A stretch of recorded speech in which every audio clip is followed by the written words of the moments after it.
কার ডেকোরেশনের দোকানে ভয়াবহ আগুন, ঘটনাস্থলে দমকলের দুটি ইঞ্জিন। আগুন নিয়ন্ত্রণে আনার চেষ্টা করছে। শর্ট সার্কিট থেকে আগুন লেগেছে প্রাথমিক অনুমান দমকলের। হতাহতের কোনো খবর নেই। বারাসাতের ময়নার ঘটনা। জাতীয় সড়কের পাশে একটি কার ডেকোরেশনের দোকানে আগুন লাগে। ঘটনায় রবিবার দুপুরে ব্যাপক চাঞ্চল্য ছড়ায় উত্তর 24 পরগনার ময়না এলাকায়। কী কারণে হঠাৎ আগুন, খতিয়ে দেখছে দমকলের আধিকারিকেরা। ঘণ্টাখানেক ধরে চলে আগুন নেভানোর কাজ। দমকলের এখনও কোনো প্রতিক্রিয়া মেলেনি। ঘটনাস্থলে এখনও পর্যন্ত একটি দমকল এসে পৌঁছেছে।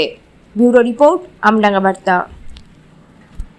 সব কম্বাস্টেবল ম্যাটেরিয়াল স্টোর ছিল, যে কোনো কারণে হতে পারে, ইলেকট্রিসিটি থেকে হতে পারে বা যে কোনো, এটা বলা মুশকিল এখন। ওই তো গাড়ি করার জন্য যে ডেকোরেট করার জন্য যে সব সরঞ্জামগুলো লাগে, রেক্সিন টেক্সিন এসব আরো সব সরঞ্জাম। হ্যাঁ, ঠিক আছে।